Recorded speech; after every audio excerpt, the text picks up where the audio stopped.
Bonsoir à tous. D'abord, un grand merci à vous pour l'organisation et pour l'invitation. On est très heureuse d'être ici, très heureuse de voir que vous avez répondu à l'appel et que dans la salle, même si j'y vois pas grand-chose, il me semble qu'il y a des femmes, mais il y a aussi des mecs, donc on est très contente. Et il me semble qu'il n'y a pas que des rebeux. Écoutez, on est ravis. Alors justement, vous l'avez entendu, moi le terme que j'emploie, et c'est ce qu'on a proposé avec Sarah Difala, ma co-auteure, dans notre ouvrage, c'est d'utiliser le terme de rebeu pour plusieurs raisons. Alors d'abord parce que c'est une manière un peu rhétorique de contester le terme de beurette qu'on a mis en titre comme un fantasme. Donc on veut refuser ce terme de beurette, et donc il s'agissait d'essayer de trouver un autre mot. Alors vous voyez bien que ce qui ne va pas dès le départ, c'est de vouloir retrouver une catégorie pour en remplacer une autre. Mais malgré tout, à l'issue de notre travail d'enquête, puisque, comme vous l'avez dit rapidement, notre ouvrage consiste en fait en une enquête où on est allé voir une trentaine de femmes d'origine maghrébine, qui vivent en France, qui sont nées en France, qui ont grandi en France, pour les interroger sur un certain nombre de choses, sur leur vie intime, sur leur manière de vivre le fait qu'elles étaient d'origine maghrébine. On essayait de comprendre s'il y avait des convergences dans le fait d'être justement rebeux. Et on s'est rendu compte que même si, évidemment, toutes ces femmes sont différentes les unes des autres, c'est des individus à part entière, etc., ce que vous pouvez bien imaginer, il n'empêche qu'elles subissent de la même manière certaines violences, des violences symboliques, des manières de les désigner, des manières de les soumettre à des injonctions de leur corps, mais aussi liées à leur religion, à la négation de leur culture, à la négation de leur langue, et un certain nombre de choses. Et que par ailleurs, elles partagent quand même une culture commune qui est la culture maghrébine, et qui est une culture qui est totalement disqualifiée en France, comme vous pouvez le savoir si vous êtes là. Et donc on s'est rendu compte que ça voulait dire quelque chose en fait d'être rebeu, enfin ça voulait dire quelque chose en tout cas d'être d'origine maghrébine. Comme on considère que ces femmes elles sont pas maghrébines, parce qu'en fait elles vivent pas au Maghreb, mais qu'elles sont quand même, en tout cas pour la quasi-majorité des femmes qu'on a interrogées et pour nous-mêmes, elles sont attachées à cette culture, qu'elles connaissent plus ou moins bien, pour tout dire, mais qu'il y a quand même cet attachement. On avait envie de rendre compte de cette spécificité, et c'est pour ça qu'on a choisi le mot de rebeu, parce qu'en fait, rebeu, ça vient de arabi en arabe, qui veut dire arabe, justement. Donc déjà, c'est une manière de rattacher aux origines. Ensuite, le terme de rebeu, il nous plaît bien parce que dit à la française, rebeu, c'est vraiment un mot français. Parce que vous avez cette manière de prononcer le R, les linguistes appellent ça palatal, c'est-à-dire c'est pas ra, c'est pas a, c'est re, c'est un pur son français. Et le E aussi, c'est un pur son français. Donc rebeu, c'est un mot d'origine arabe mais qui est totalement prononcé à la française. Et c'est comme ça que les premiers enfants d'immigrés, dans les années 70-80, première génération, les fameux beurs, en fait, eux s'appelaient des rebeux. Ils disaient, nous, on est des arlobis, nous, on est des arlobis, on est des rebeux. Et ce terme, ensuite, il est un peu passé à la trappe. Il a été remplacé par beurre au moment de la marche pour l'égalité contre le racisme, qui a tout de suite été, comme vous le savez, appelée marche des beurs. Et donc, on a oublié ce terme de rebeu qui, là, est en train de ressortir. Donc, voilà pourquoi nous, on parle plutôt de rebeu. Pardon, je suis un peu...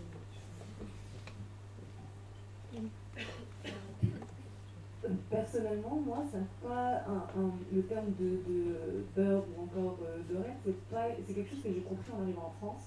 Parce que moi, je suis née au Maroc, à Rabat, et j'ai grandi à Casablanca. Et je suis en France depuis 2017. Et même beurette, je ne savais pas que c'était le féminin de beurre. Et même beurre, je ne comprenais pas que c'était rebeu. Et il m'a fallu beaucoup de temps pour remettre tout ça en place. Et même l'appellation de beurette en soi, quand j'étais au Maroc et que j'entendais des trucs, même dans la pop culture française, je sais pas, Gérard Star avec son fameux beurette orange, ce genre de trucs, pour moi c'était juste quelque chose qui était lié directement à la manière avec laquelle une femme pouvait se présenter, donc quelque chose de complètement misogyne, et j'avais pas en fait la dimension raciste du terme en tête. C'est en arrivant en France que je me suis rendu compte que c'était des féminins justement de beurre, et c'est là où ça a changé ma perception de la chose, mais même beurre c'est quelque chose à laquelle je ne m'identifie pas forcément, parce que je ne suis pas, entre guillemets, une arabe de France. Et nous, au Maroc, on a une autre appellation, c'est les Zmaglis. Du coup, les Zmaglis, les immigrés. Donc il y a cette séparation-là, entre guillemets, entre les Arabes du bled, donc comme on appelle ici les blédards, entre guillemets, et du coup les Maghrébins qui sont des Arabes de France et des enfants d'immigrés. Et que ce soit l'un ou l'autre, en arrivant ici, on me dit ah mais en fait t'es une blédarde. Et moi je fais qu'est-ce que c'est, dans quel sens? Et là aussi c'est vrai que c'est très intéressant où on essaie de comprendre tous ces termes-là qu'on essaie de nous coller et au final on ne s'identifie pas forcément à la chose. Parce que vous, au Maroc, pour les blédards, c'est les mecs des campagnes. Alors voilà, et justement, Lobby, c'est le mec de la campagne. C'est ça le truc.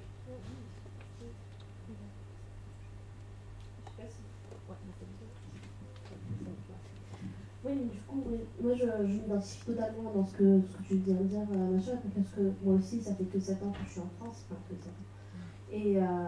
Et que, en fait, cette question de l'identité même ne s'est pas posée avant de venir ici. Parce que, voilà, justement, je suis dans ma ville, tout le monde. On ne se pose pas cette question de tu viens d'où. Même ici, en fait, quand je suis arrivée ici, j'ai rencontré beaucoup de Marocains et Marocaines, et même cette question de, en fait, je suis de quelle ville, et se poser, et je n'arrivais pas à y répondre, parce que, voilà, de par toutes mes origines, et enfin, je viens d'une famille un peu de partout, enfin, ma grand-mère est égyptienne, mon grand-père est mauritanien, j'ai grandi au Maroc, et que du coup, en fait, j'arrivais pas à répondre à cette question clairement. Et donc, cette question d'identité, c'était vraiment tout un voyage qui m'a été imposé, toute une remise en question. C'était beaucoup de questions existentielles qui venaient par le fait de me mettre une étiquette et de vouloir déconstruire cette étiquette, justement, en fait, de se dire, en fait, ok, donc je suis, on me dit que je suis arabe, et en fait, je ne comprenais pas ce que ça veut dire. Je me disais non, en fait, c'est... je sais pas. Pour moi, c'était je sais pas. Aujourd'hui encore, je ne sais pas. Et cette question de l'identité aussi, pour moi, me dépasse. Il y avait un moment où j'aimais bien m'identifier en mettant beaucoup de termes, et disant que je suis ça, ci, ça, et que finalement, en fait, je n'aime plus m'identifier, je n'aime plus avoir une étiquette, ou même moi-même reprendre une identification, en fait. De dire, voilà, apprenez à me connaître et puis on verra. C'est mieux de se définir tout seul que d'essayer de rentrer dans des cases prédéfinies. Je vais rebondir aussi sur ce que vous avez dit, parce qu'en fait, je partage totalement mon avis, et je pense que Lamina aussi, si on lui pose la question, ça sera la même chose, vu qu'on est dans la même situation, dans le sens où on est apparemment tous nés au Maroc et on a tous grandi au Maroc. En fait, c'est même pas une question de Maroc ou pas, mais c'est en tant que personnes qui sont nées dans un pays étranger, qui ont grandi dans des pays étrangers et qui sont installées plus tard ensuite en France ou ailleurs. C'est vrai qu'effectivement, en fait, c'est des questions qu'on se pose, mais c'est vrai que c'est quelque chose d'assez spécifique à la France. Parce que voilà, le terme rebeu, c'est un terme qui est propre à la France, on ne le retrouve pas ailleurs, c'est un terme français. Et tous les autres termes qui en découlent, comme beurre, rebeu, beurette ou autres. Et effectivement, en fait, moi je pense que c'est une question, pendant longtemps, quand je suis arrivée en France aussi, donc ça va faire maintenant 6 ans, que je me posais des questions par rapport à ces termes. Mais en fait, je pense qu'il y a une réponse assez simple qui aussi relève du juridique, dans le sens où, à titre personnel, j'ai une seule nationalité, c'est la nationalité marocaine. Je ne suis pas franco-marocaine, maroco, quelque chose. Donc en fait, je réponds avant tout par une réponse en fait limite administrative, qui est que j'ai un passeport marocain, donc je suis marocaine. Et même si je voulais, même si effectivement j'ai grandi dans une autre culture ou autre, pour l'instant c'est la seule réponse que j'ai et qui est réelle en fait. Donc il y a aussi, je pense, des moyens de répondre qui sont d'autres, il y a aussi d'autres alternatives comme celle-là. Je ne sais pas si d'ailleurs. Ouais, mais du coup, moi aussi je suis une blédarde, donc pour moi ça n'a jamais été une insulte. Déjà, moi aussi j'ai mis du temps à comprendre que beurette était une insulte. Et quand je suis arrivée en France, en fait, j'ai réalisé que pour beaucoup de femmes et d'hommes d'origine maghrébine,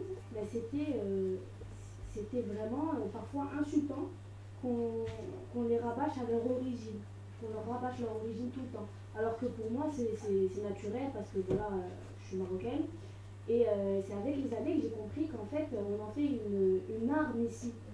Et comme il y a un climat pas très serein, on va dire, on en fait vraiment une arme et du coup pour stigmatiser les gens d'origine maghrébine, les gens racisés, on va vouloir en fait les catégoriser encore plus. Moi j'ai jamais entendu une Française blanche aux États-Unis dire moi je suis une Françousse. Il n'y a pas des termes pour catégoriser chaque type de Française qui est née en France, qui a grandi en France quand elles sont blanches. Donc vraiment le fait de à chaque fois catégoriser et recatégoriser dans ces mêmes catégories, j'ai l'impression que c'est vraiment à charge et contre nous en France. Et c'est ce qui est très insidieux. Oui. Et justement, en fait, quand on revient à ce terme d'arabe et de l'art ou rebeu, c'est un terme qui c'est pour déterminer les personnes maghrébines, parce que justement l'immigration en France c'est quasiment des personnes maghrébines en grande majorité, sauf que au Maghreb ce ne sont pas des Arabes, ou au moins pas que des Arabes. Il y a toute une population amazigh, tout un héritage amazigh, qu'aujourd'hui beaucoup ne s'identifient pas à ce terme d'arabe, et que du coup ça ne veut absolument rien dire, et qu'aujourd'hui c'est hors. C'est carrément une identification fausse que pour moi, voilà, c'est lié à une histoire liée ici en France à l'immigration et tout ce qui va avec, mais aujourd'hui en fait ça ne parle pas du tout à plein de gens en fait. Oui, moi je voulais juste rajouter un truc et je suis étonnée et surprise et plutôt ravie en fait de voir que ces termes-là évoluent tout le temps et qu'il y a des nouveaux termes et qu'ils apportent à chaque fois du débat. Alors moi par exemple, Mélissa parlait de Nordaf. C'est une expression que moi j'ai pas connue et que je vois de plus en plus et qui du coup dit encore autre chose sur comment on se voit, comment les autres nous voient et comment on voudrait nous s'identifier. Moi sur l'identité c'est étrange mais cette question d'identité, cette question d'être arabe, je me la suis pas posée avant d'écrire le livre. Je savais qu'on pouvait présenter des femmes d'origine qui avaient des parents algériens, marocains ou tunisiens comme ça, mais moi je ne me présentais jamais comme ça. Je disais que j'étais française. Et c'est seulement en commençant cette enquête et ce livre que je me suis posé la question de comment moi aussi je me définis. Et moi je suis plutôt, je trouve que c'est plutôt positif et tous ces termes-là qui tournent les mêmes beurettes finalement, ça, même si c'est un mot qui est péjoratif, raciste et sexiste et tout ce qu'on veut, ça apporte quand même aussi pas mal, ça nous permet d'analyser qui on est.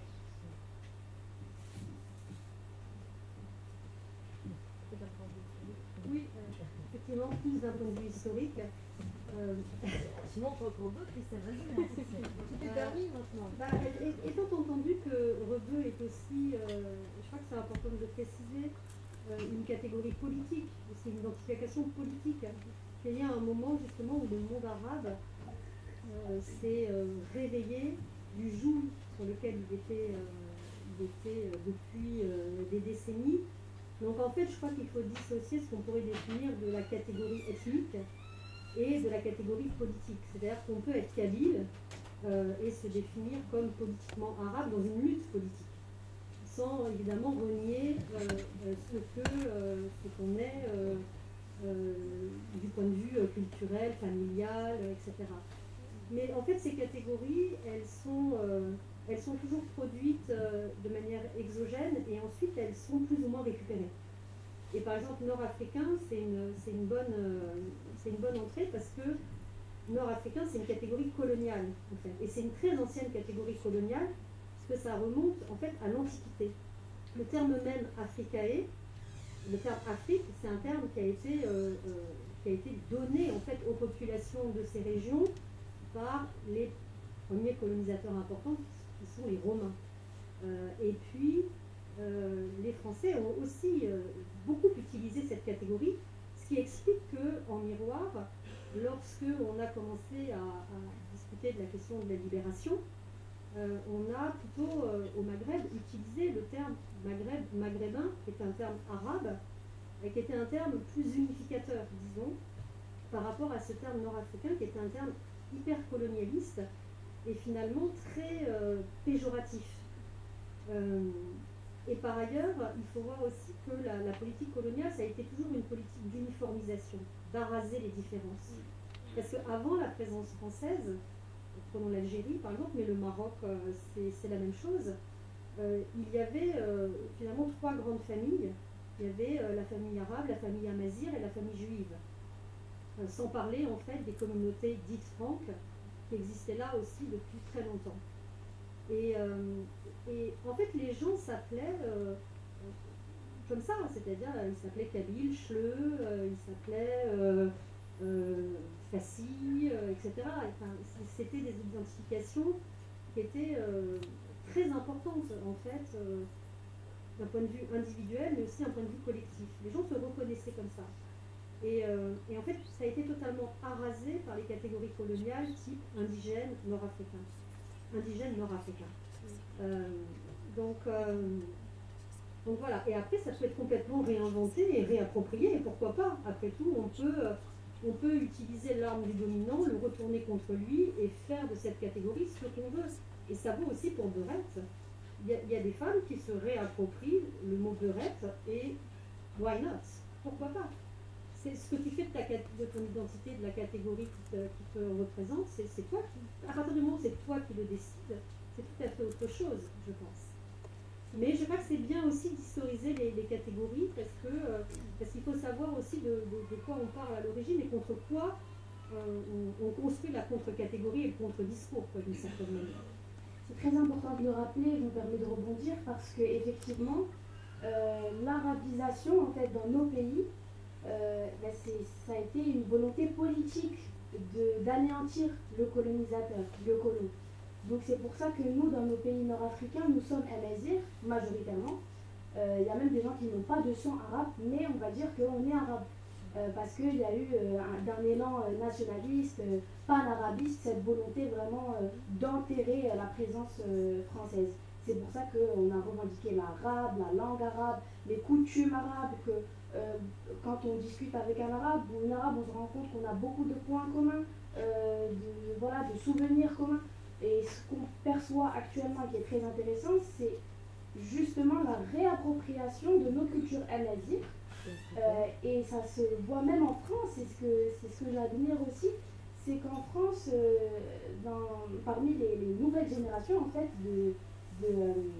d'enfants d'immigrés, les gens se réapproprient les valeurs amazighes, ils font des recherches, on essaie de décoloniser les standards de beauté arabes, Harash is beautiful, il y a plein de mouvements comme ça, et c'est super intéressant parce que du coup c'est encore politique. Donc c'est une succession en fait de réponses politiques mais qui sont nécessaires. Et juste pour rebondir par rapport à Christelle, quand on dit que justement on se réapproprie certains termes pour les redéfinir et les définir nous comme on veut, bon, je ne sais pas si c'est la première, mais celle qui a eu le plus grand écho en faisant ça, c'est Lisa Boudalja avec son concept de méritocratie. Et ça, ça peut prêter à la confusion et c'est l'objectif, si je puis dire. Parce qu'elle est là justement pour ouvrir le débat et l'amener plus loin. Elle est là, elle vous dit, vous me collez des trucs sur le front que je vais reprendre et je me badigeonner avec, vous le renvoyez encore en pleine face, fois 1000 pour que vous compreniez en fait ce que vous êtes en train de dire. Et c'est ça qui est brillant, moi, dans son travail et dans ce qu'elle fait, parce qu'il ne faut pas oublier que c'est au-delà de l'image de la beurette. C'est une demoiselle avec un cerveau gigantesque et à chaque fois qu'elle ouvre la bouche, elle est capable de fermer la gueule à n'importe qui en face d'elle par rapport à ce genre de sujet et elle a son discours qui est construit de A à Z et c'est exactement ce qu'elle fait et c'est ça qui est d'autant plus intéressant. On a interrogé dans notre bouquin. Voilà. Je veux dire, ouais, effectivement, je confirme complètement ce que tu viens de dire. On a interrogé Lisa Boudalja. Et c'est assez impressionnant parce qu'au début on peut regarder naïvement cette photographie, donc c'est elle est styliste en fait, elle fait, elle est styliste on peut dire, et elle a décidé de se mettre en scène dans des photographies où elle reprend un certain nombre de clichés des beurettes pour les déjouer. Et par exemple, elle va reprendre cette idée que les enfants d'immigrés algériens passent leur temps avec des drapeaux. à riche de drapeaux, donc elle se met en scène avec plein de drapeaux et de manière hyper sexualisée. C'est en plus, par ailleurs, c'est une très très belle femme, et donc elle va jouer de ces formes qui sont attendues comme des formes de femmes arabes, et elle va reprendre complètement les attendus sexuels des femmes arabes pour s'en jouer. Et c'est effectivement ce travail assez impressionnant, parce qu'au début, quand on regarde ces photos, on se dit ouais, bon, ok, c'est pardon, mais c'est une plouffe d'Instagram. Et en fait, quand on l'interroge, pas du tout. Il y a effectivement tout un discours qui est très articulé et qui est volontairement choc et volontairement provoque. Et du coup, dans votre ouvrage Sarah et Selima, vous avez eu, comme vous avez la chance d'interviewer plusieurs femmes d'origine maghrébine qui partagent souvent et qui expriment le sentiment d'être déchirées entre parfois deux cultures. La culture justement du coup nord-africaine et française. Et cette culture-là, ce sentiment, il peut être perçu donc comme une richesse et parfois comme un déchirement. Est-ce que c'est quelque chose que vous ressentez et comment est-ce que vous pouvez expliquer justement ce sentiment que beaucoup ressentent au quotidien?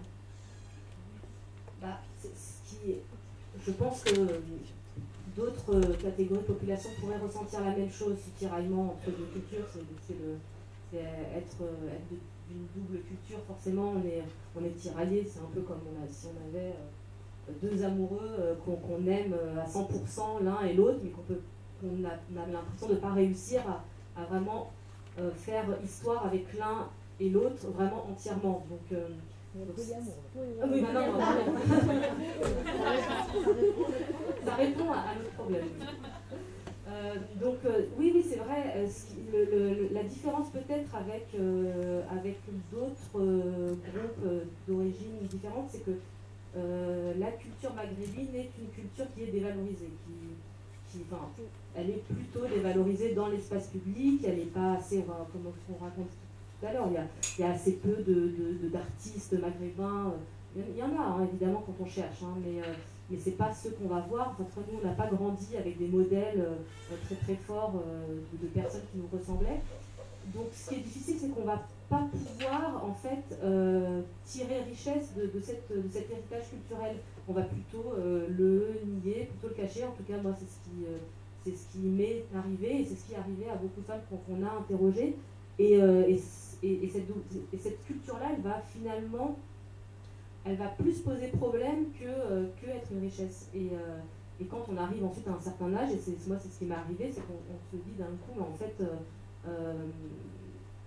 il me manque quelque chose, il me manque quelque chose, et je ne peux même pas le partager aux autres, puisqu'en fait je le connais même pas, puisque je l'ai pas exploité, je l'ai pas développé. Je raconte dans le livre, moi, tout ce qui était cuisine, kabyle, ça me faisait fuir, j'aimais pas le couscous. J'ai eu du mal ensuite à me dire que le couscous était le plat préféré des Français. Je ne comprenais pas. Parce que pour moi, c'était le plat vraiment des bédards, Donc, j'en parlais de la rasbane. Alors ça sentait vraiment pas bon. Mais enfin, ça c'est pas bon. Il y a plein de choses.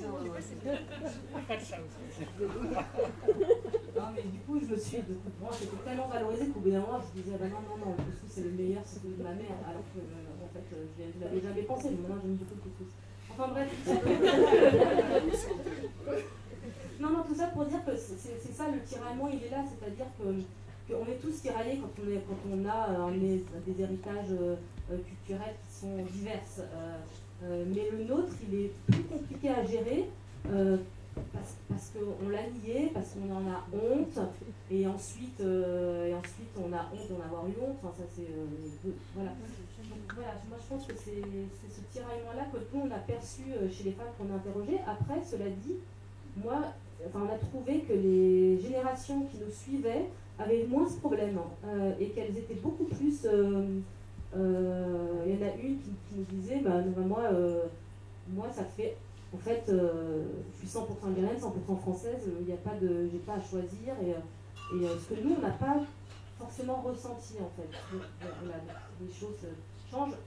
Cela dit, ce sont souvent des femmes dont les parents déjà étaient eux-mêmes nés en France. Donc, il y a eu aussi, peut-être le travail avait déjà été fait par les parents. Mais ce tiraillement, en fait, il est constant parce que là, on en a surtout parlé sur le plan culturel, mais il est aussi présent sur d'autres plans, sur le plan social, sur le plan religieux, surtout sur le plan religieux.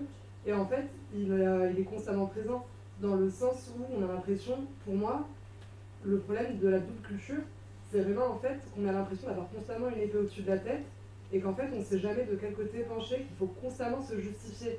Et le problème c'est qu'il faut se justifier auprès de tout le monde, auprès de personnes de notre propre communauté, auprès de personnes blanches, auprès de personnes noires, auprès en fait de tout le monde, parce que tout le monde a ses propres a priori et il faut se justifier. Mais je peux donner tout un tas d'exemples. Par exemple, il faut justifier pourquoi tu as un accent ou pourquoi tu n'as pas d'accent, justifier pourquoi tu bois ou pourquoi tu ne bois pas, justifier pourquoi tu t'habilles de telle façon ou pourquoi tu ne t'habilles pas de telle façon, pourquoi tu aimes la culture marocaine, algérienne ou autre, ou pourquoi tu ne l'aimes pas.